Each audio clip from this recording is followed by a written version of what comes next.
People were made to be musicians, artists, actors, doctors, helping people, I don't know, curing cancer. Some people were destined for greater things. And then some people are not destined for greater things. Is it human nature or nurture that causes someone to be so terrible? That's why I think we find people like Dennis Rader so fascinating, who can easily take another's life without hesitation. People who seem born for this certain path. Um, Obviously, sympathy for the victims involved in this case, and for, the Rader family, Dennis's family, all those who were affected. Just offer them loads of support and prayer. Today, we are going to be talking about the BTK killer, or as I said, Dennis Rader. Very troubled man, and honestly, a real life example of a monster. I know we see in films and movies mostly these figmented creatures as true scary entities. Ultimately, what's way more terrifying is the real world application of monsters, the real life people who are monsters. And not that I want to dehumanize um Dennis, um but there should be never any excuse for what he does. And I hope he stays behind bars. Just kidding, he dies. Dennis Rader was born on March 19, 1945, to parents Dorothy Rader and William Rader. He was the oldest of four children in the Rader household. Mom was a bookkeeper, and his dad was a gas station attendant in Wichita. His parents were pretty normal childhood. The only really thing that I got was that Dennis recalled after the events of his life, called often feeling neglected and not as seen by his mother. Because both of his parents worked very long hours, and with four children, I'm sure they tried to give their attention the best they could, but yeah, Dennis recalls feeling very neglected in his childhood and not really seeing his parents that much. Dennis had a bunch of pretty prominent red flags when it comes to discovering a serial killer. Um, oh boy, trigger warning for animal abuse too, and maybe for overall creepiness and oh yeah. Um, Dennis was known to have a very not normal relationship with SCX, and would often have very violent sexual fantasies. Um, I'm smiling because it's so horrible to say. But I will list some of the examples that I found in a book published by Catherine Ramsland. She wrote a book. She got an interview with Dennis. Her book's called The Confessions of a Serial Killer: The Untold Story of Dennis Rader, the BT Killer. My bad. She got an interview with Dennis. She was talking to him about his early childhood, and Dennis told her about his um early sexual fantasies, and about how he enjoyed women being gagged strangled, tied up with ropes, how he often fantasized about that. Um, in in the interview, Dennis mentions looking through his dad's old magazines and looking at the slick ads, just little ads of like the little women models, and um, Dennis would cut out the models of these pretty ladies. He would draw ropes and gags and things around them. He would then take that and glue it onto flashcards that then Dennis would carry around with him.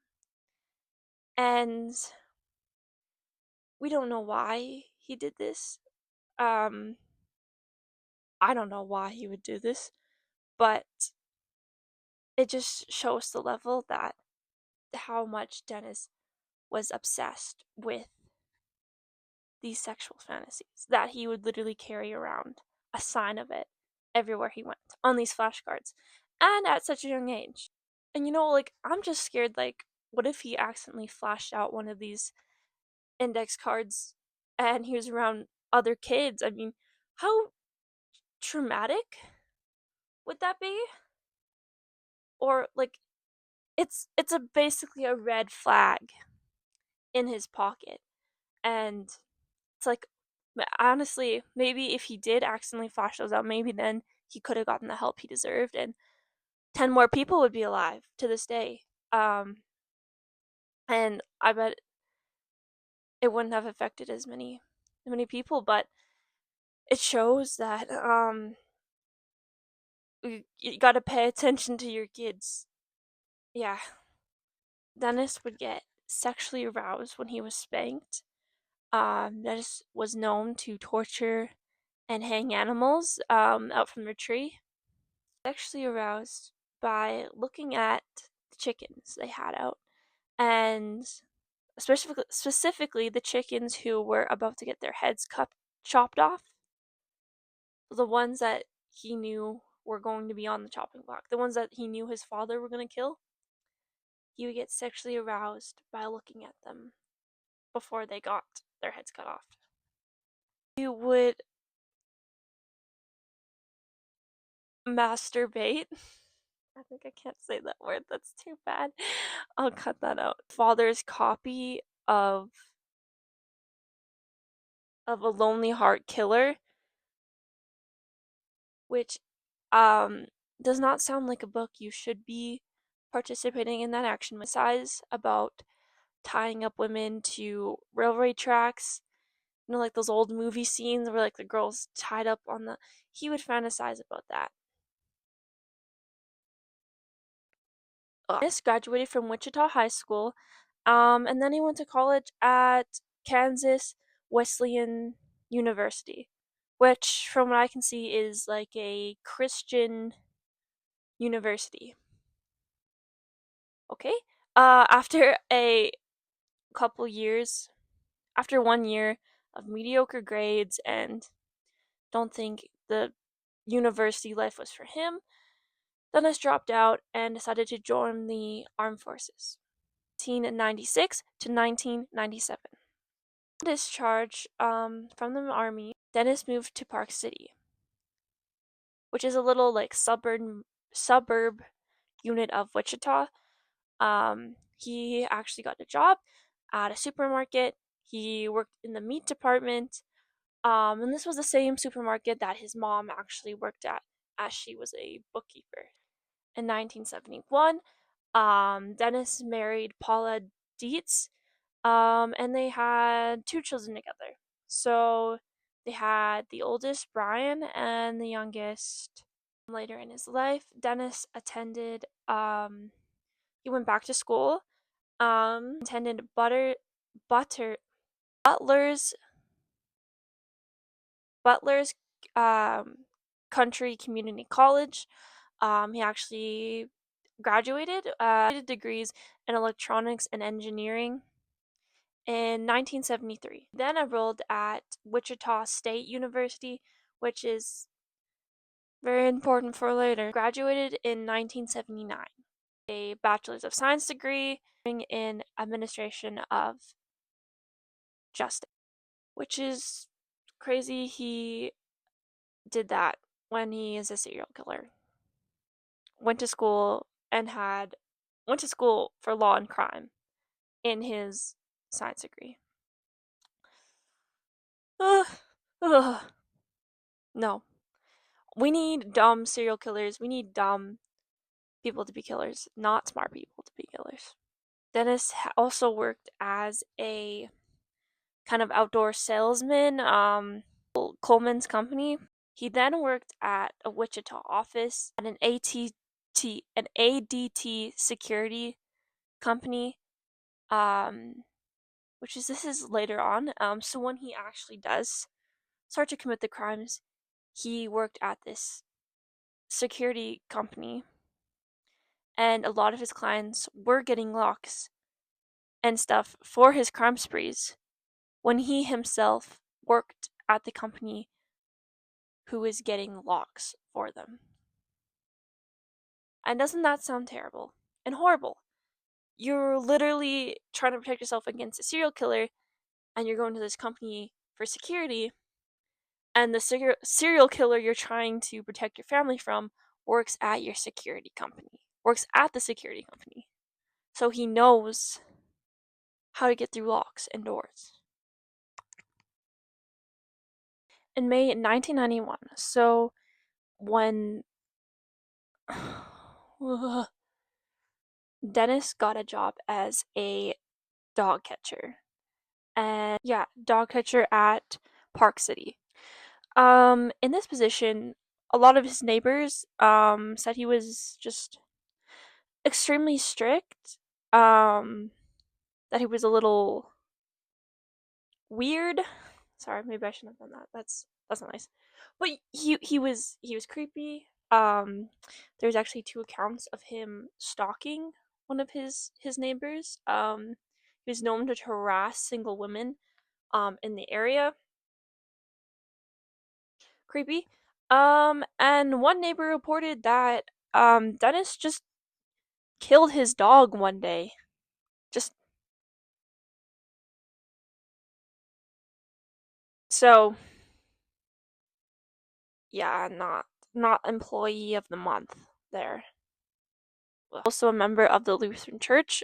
He did go to that Bible school. If you remember later on. So he was a Christian. He was a Lutheran. Elected president of the church council. Dennis was. So they're just putting anyone in that position, I guess. Was also a cub,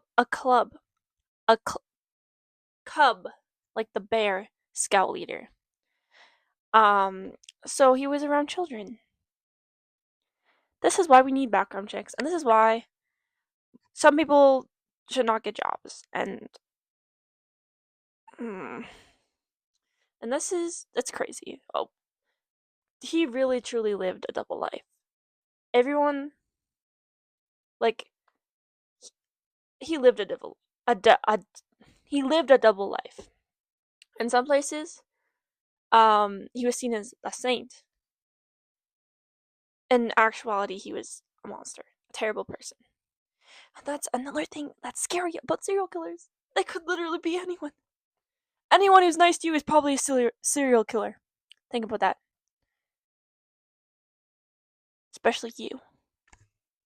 Oh wait, I also found out when he was a Club Scout leader, like every time they would like even kind of question him, he would say that his alibi was that he was a cub club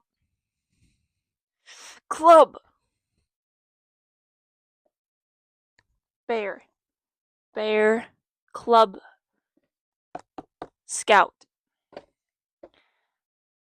I swear I speak English. I just don't. Now, the event that really was the boiling point of this case, and really the shift from Dennis being a weird, freaky guy, not a great person, really, into becoming a serial killer. and that was the horrible tragedy of Dennis killing the Otero family.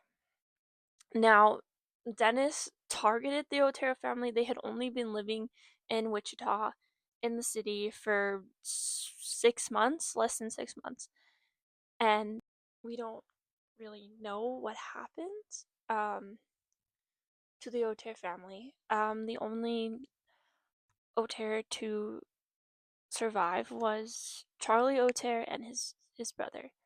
I'm gonna read the events that happened, and oh boy, this is all quoted from ABC News. So watch my very terrible reading skills come into play.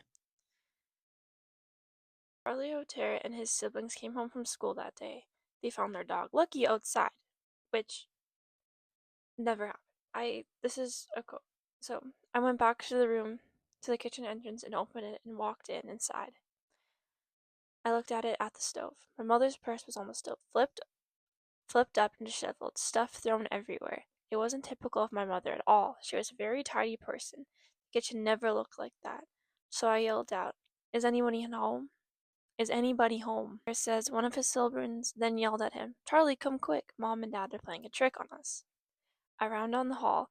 I went into the bathroom and saw my mom on the bed, my father on the floor, and my heart just got ripped out of my chest. My life changed instantly.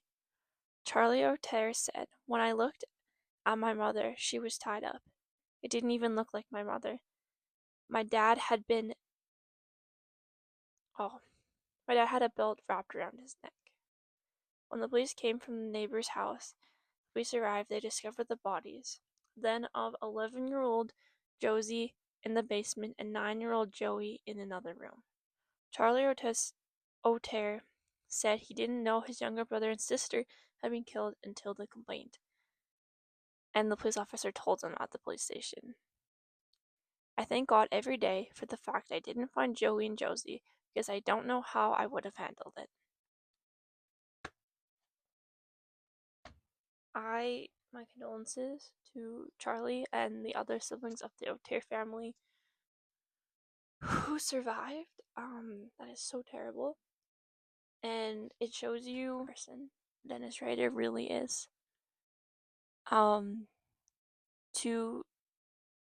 have killed the Otero family just for being a family, wrong place, wrong time, but also for the horrible acts, for killing the children too. Like, no, those children did nothing wrong, and he did not need to take their lives. Neither did any of the Otero family, but not the parents, no one.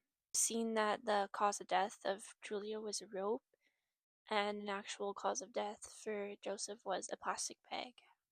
For Joseph Otero Jr., or, oh, I'm sorry, so sad. He was only 9. He was suffocated, also like his father, from a plastic bag. For Josephine Otero, 11 years old, was hung from a rope. I looked at an actual interview taken at the time of one of the old detectives going to the Otero house, and he goes down to the basement and he shows the pole where, it's scary. There's nothing graphic or anything, but the place where Josephine was hanged, and just like the most vile, depraved thing you can do, especially to an 11-year-old girl. Just horrible, just horrible. What a little jerk. What is wrong with people? Like, I don't know. There was semen found at the scene. No rape, penetration had occurred to the victims, thank gosh, but it was proven that Dennis did get sexual gratification from his acts, and that was likely the very prominent motive behind these killings was for his sexual gratification. And knowing now the past of Dennis being a child and then he, as an adult, finally committing those acts against innocent people, it's horrible. Horrible, horrible story. Okay, hi, I'm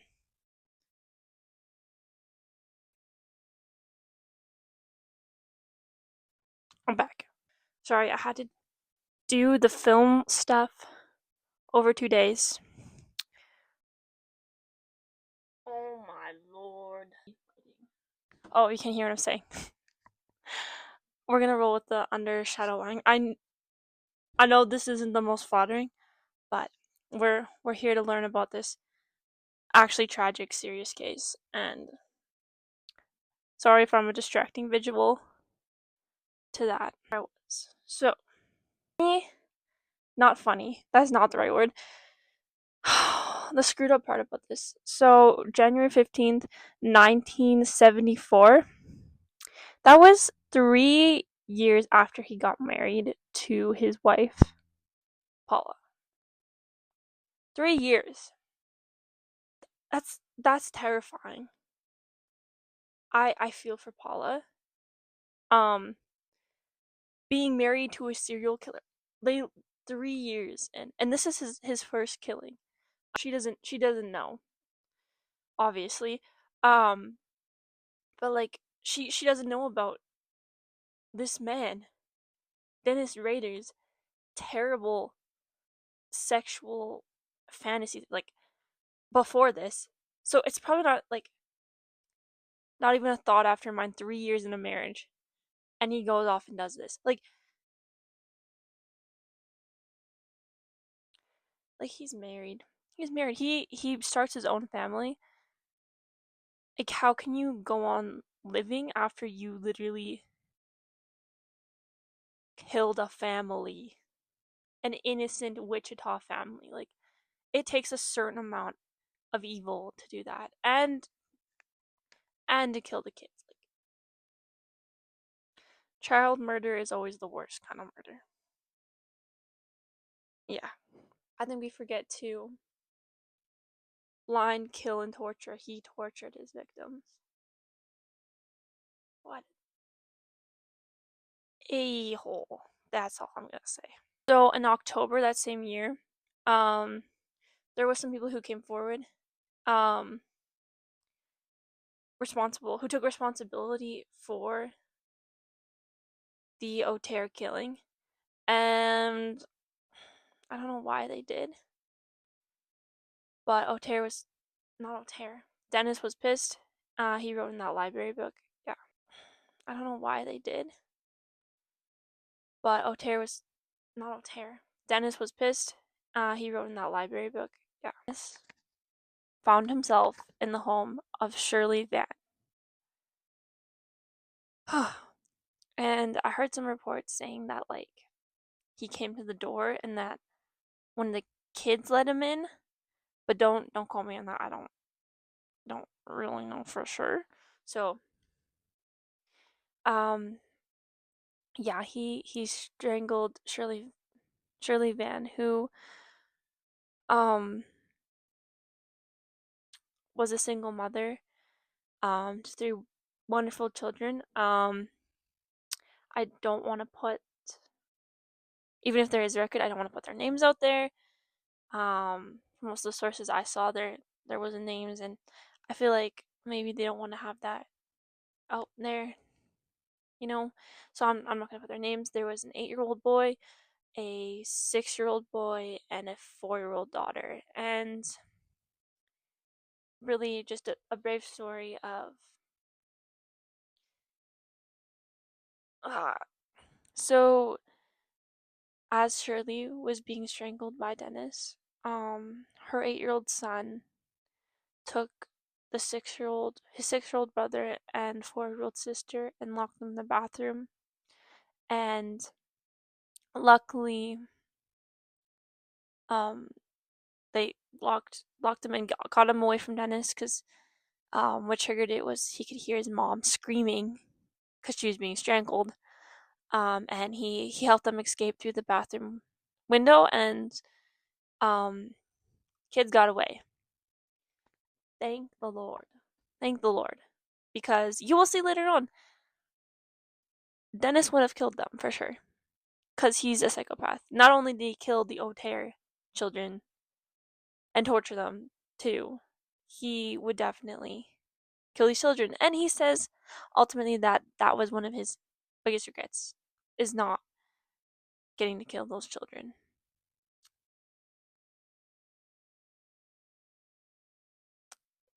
Way to go, Dennis. Oh my goodness. He leaves a bad taste in my mouth. I'm a little more sassier today. And it's so sad. Shirley didn't want that. I know, and those kids losing their mom. I couldn't even imagine. Just yeah. So after this incident, I Shirley was found very similar ways to Dennis's pack victims: blind, tortured, killed. Like she's wrapped up, gagged, she's on the bed. Yeah. So the police kind of connected the dots and went, "Oh, hey, this looks exactly like that very tragic O'Tear murder, and it's kind of done in the similar way." So we got ourselves a little bit of a dilemma, boys. I don't that guy who left that note is still out there. Kind of like a fresh little reminder, like, hey, we gotta get on that. Debating releasing information out to the public, mostly because of the great like panic it would cause, but also because of the note. It kind of just they were scared they were gonna give gratification gratification to the killer, and maybe was not the best idea. I don't I don't know though. So they did it. In December, got a anonymous phone call. This outside phone call called them, and the police member just got ID tip because olden day times and stuff. To trace the call Dennis made, and which led them to 84th 80 43rd Street. 84th 3, I was gonna say 84th 3rd Street. Where the back window had been open and the phone line had been cut. Which clearly, as the two police officers walked in there, basically was like a really big tip that, oh yeah, we're gonna find someone dead in here. Not only is that there's a serial killer going around, but it was leading to that taunting.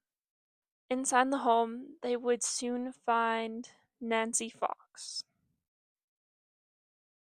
And at this point, Dennis had successfully killed 7 people. 7 people he had killed in deplorable ways and with no mercy or no sense of morality or anything. And he had taken 7 innocent lives just like that. Once the tragic news of finding Nancy Fox, they asked around, and they actually got a tip from a witness saying they saw a man outside on this at a payphone making a call, where the man went to go get change from the store. He was gone, and the open line was still to the police. So this man saw, presumably Dennis, at a payphone making a call. He went in to go get some change. When he came back out to the payphone, the line had still been open, and it was still to the police. And that was the same call that called to report Nancy, to brag, not even report, Nancy Fox's death. Great job.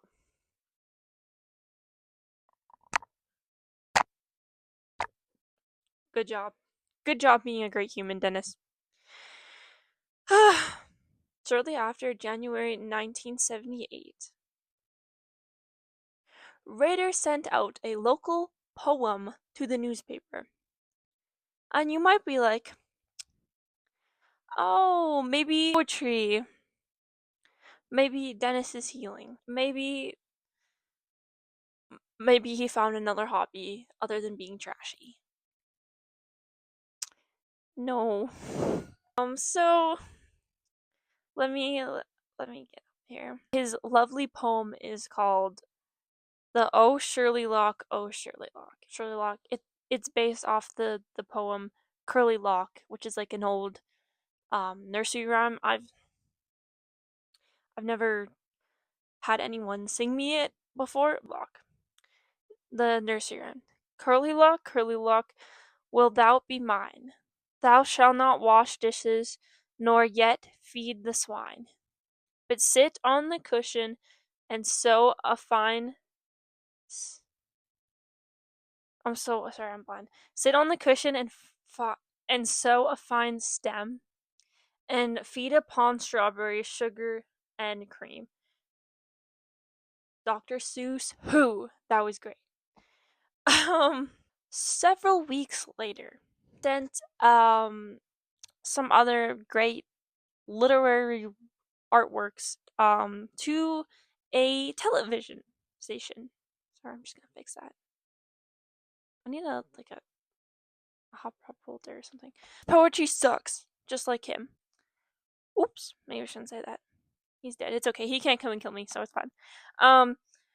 He sent his local letter to a local television station, which contained some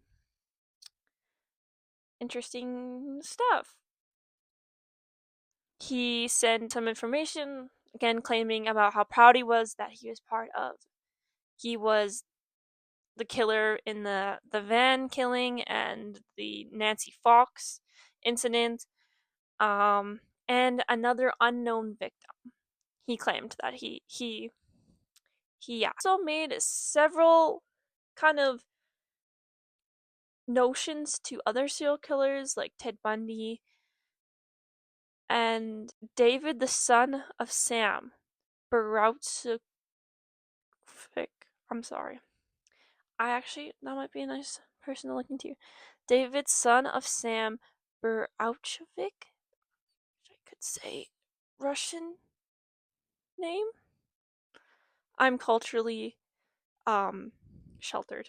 I'm gonna read you some BTK killer poetry, and you can tell me how great it is. So he wrote kind of referring to Nancy. Death to Nancy. Oh, Death to Nancy. Great. And it was based on the 1920 folk song. Okay. Oh, Death to Nancy. Was was it thou sick? I can see. Cold icy hand shaking hold of me. For death has come, you all can see. Hell has opened its gates to trick me. Oh death, can't you spare me? Me over for another year. Um, I'll stuff your jaw till you can't talk. I'll blind your legs till you can't walk. I'll tie your hands till you can't make a stand. And finally, I'll close so your eyes so you can't see. I'll bring sexual death onto you for me. Full, beautiful. That was terrible. That I didn't record. I thought I recorded, but I guess I didn't. And turns out I missed a whole bit. So this is me. Hi. I'm very sick and ill right now, and I don't want to show my face. So I hopefully this works. This is what you're getting. On February 10th, um there was some news coverage because they kind of realized, hey, things aren't going our way because we haven't told the public. I know, we should get the word out there. And after that, everyone was in fear. So much that the police offered free house checks. House checks were so important is because Dennis he liked to like sneak into people's closets. Um and that was kind of his signature move because he's creepy. After this media coverage, Dennis kind of laid low because he was like, "Oh yeah, maybe not a good time to to be out there, killing." Which I mean, like, what a little bedwetter. Like, come on. You've been wanting this. You've been acting like the Joker and the Riddler out here, and then as soon as you could potentially get caught, then you go to hiding. Like, come on, man up. Shouldn't kill people. That's all I'm gonna say. You're bad. A whole year later, um, an incident happened with Anna Williams. Anna Williams was a 63-year-old, and she was living her life for like a seniors dance night or something, and you know, she decided to spend the night with her daughter instead of coming home. Good thing she did that because when she came home the next day, she found her house had been broken into. The phone line was cut and it was clearly from a crime scene. So, clear from the crime scene that person had been in Anne's house for some time. Police thought it was just a regular burglar. But no, no, it was Dennis. And being the upstanding citizen he was, he sent a bunch of stuff that belonged to Anna to her. A very graphic image of a woman being hung and gagged. Wow. Um, some stuff that belonged to Anna. And another very lovely piece of poetry. Beautiful. Three really great gifts to give to a 63-year-old lady. Nice. I hope you're really proud of your good drawing, Dennis. I bet they were fantastic. Sending that to a nice 63-year-old woman. Okay, I'm gonna read you the poem. Okay, here we go. Oh, Anna, why didn't you appear? Tis was a perfect, tis was a perfect plan of oh, divine pleasure so bold on that spring night. My inner feelings hot with propulsion? Propension? I'm how do you say that word? Propension? I think it's propension. Wait. We're gonna say it's propension. Of a new awakening season, warm, wet, with the inner fear and rapture. My pleasure of entanglement knew my veins at night. Oh, Anna, why didn't you appear? Drop of fear, flesh spring, rain would roll down from ugh, your nakedness to a scent of lawful fever that burns within. And that small world of longing and fear and rapture, and desperation, the game we play falls on devil's ears. Fantasy spring forth mounts to storm fury. The winter claims at the end. Oh, Anna, why didn't you appear? Alone in another time span, I would lay with sweet enraptured garments of grass, most privileged thoughts. Okay, I guess I gotta keep going.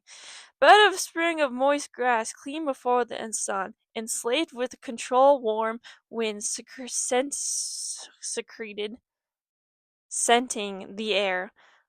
Sunlight sparked tears in the eyes so deep and calm. Alone I trot in passing memory of, I know it says mirrors, but I want to say minors. Mirrors, and ponder what for number 8 was not. Oh, okay. Oh, Anna, why didn't you appear? Beatty Killer 1979. He popped out that banger. Every time I talk about him, I get like a weird like my spine like ugh, no poetry like that. It just shows how like depraved, how like psychotic he is. Like, how do you describe things? And the fact that he's talking about how he wanted to kill her. No. No. Yeah. She left the state because of his this poem and all the stuff and the gagged images that he sent her. And I don't blame you, Anna. I would leave the state too. If someone read me this poem, yes, I would leave the state. I would go anywhere farther possible away from them. Which one was the most, the nakedness line was really, drop of fear, fresh spring rain would roll down from your nakedness to scent to lawfully fever that burns within. Do not talk about my nakedness. Do not talk about her nakedness. That is freaky. Just a creep. What a little weirdo. Deserves what's coming to him. Trust me, that will be evident.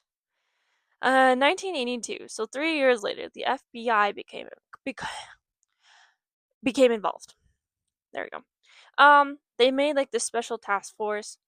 It was like, it had a cool name. I, Ghostbusters Task Force. Sorry. So specifically just looked into the BTK killer. Just looked into finding Dennis. Wanted to find the identity of him. One interesting little thing that the that the Ghostbusters unit found out. Sick name. Sick name. First trail was used DNA evidence to try to look for the killer. They looked at the letters and the copies of the letters. They found out that they weren't the letters weren't the original drafts. Like that Dennis had sent out a copy of them.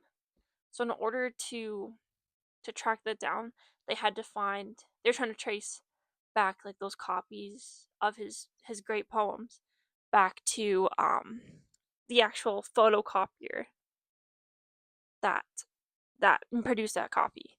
Um they narrowed it down to the type, the model, the role, which is crazy. The paper, they narrowed it down. So they narrowed it down to 2 copy machines, which this will be important because you will see.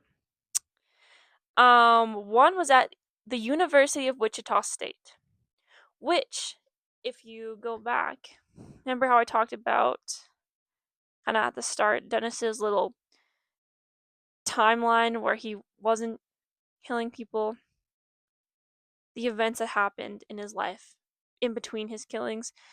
He went back to school. He went to school in Wichita State University, and he graduated in 1979. So he would have access to that photocopier. So Uno, he's got one, and the other photocopier was 2, the one at the public library. Now, you know where he left that note? Same public library. The one in October, the one that was about the O'Harris family, the one where he was like, "Oh yeah, I totally killed. I killed them. Straight up, I killed them." That place. The only downside to these discoveries was that they were both public settings and public spaces, which means the public was allowed there, which means that the public could use the photocopiers, which means it could be dang anyone. Dang anyone. But I bet he did use I bet he used both those photocopiers to print out his great poem letters. Mm. He's like a real Dr. Seuss there. The Ghostbuster task force was dissolved. They couldn't really find anything. And the FBI was out of funds, and they were like, well, we tried, guys. Let's pack it up and go home. And that's what they did. Oh, wait. But one last thing they did before the task force was completely was they talked about the death of Vicky Waverly. Sorry. Vicky Waverly. They're debating. And she had been strangled and killed in her house too. But they debated about it, and they were like, yeah, we don't think that the BT killer did this. I think there was just some discrepancies. Years later, Dennis would confess that he did kill Vicky Waverly. So that's another person he took. This so tragic, so sad, and terrible. 3 pictures. Vicky's driving license was sent to the Wichita Eagle. Oh boy. Sadly, Vicky had left her husband and her 2-year-old son, and her life was taken away by Dennis. Um, her husband was suspected, to be the killer. And how sad is that? Not only losing your wife, but being a suspect for her murder. Like, biggest sympathies out to the Waverly family. Without several years without a crime, Raider struck again. Always a killer. Once a once a killer, always a killer. Oh, he was always a killer. I was really trying to wrap my head around that phrase. Yeah. So Raider killed his neighbor, Marlene Hedge, on April 27, 1985. Her body was found 20 Her father was found a days later on the side of the road. The following year, he had killed Vicky Waverly in her home. His final victim, Doris Davis, was taken from her home on January 1991. So 1985, that's the time he'd be working on security. That's when he took the life of Vicky Waverly and Maureen Head. So terrible. And in January 1991, when he took Doris Davis, that would be around the time he would have been working as a dog catcher. And let's get to the fun part. That was really sad. I'm sorry at the end. I kind of rushed those incidences, not devaluing them, not nothing. I feel so sorry for the victims and their families and everyone who had to suffer because of Dennis and his actions. On February 25th, 2015. Yay. He was charged with 10 counts of first-degree murder. Good. His neighbor and fellow church members were stunned by the news. I get it. I'm not going to blame them. They didn't know, especially because he was two-faced, but yeah. But the man they had voted church president guy was literally a serial killer and living by their families for years. Rader pleaded guilty to all the charges on June 27, 2015, as a part of his plea. Great. He gave horrifying details of the crime in court. Many observers noticed the gruesome events without a sign of remorse because he's like that. Because his crimes were before the state of 1994. They're sharing of death. So,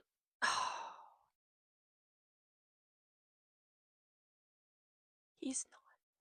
No, he should be dead. Is he dead? I think he's dead. Hold on, wait. So he didn't get the death penalty. But he got to serve all 10 of his life sentences, which maybe you can argue um is maybe more fair or more better. Make him spend all that time in jail, and I hope he had a very horrible time. And to El Doror Correctional Facility to serve his life sentences. If anything, the fun lesson of today is that you can't trust anybody. Is that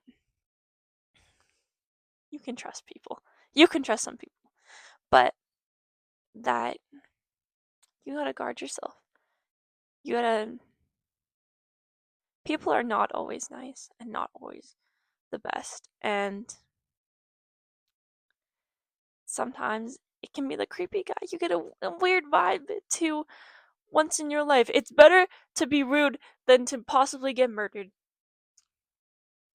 And I just stay safe out there, everybody. Bring your tasers and your bear maces. And also, if he looks like a serial killer, not to profile people, he probably is. Because he looks like the guy from Breaking Bad. He looks like he would do something terrible to you.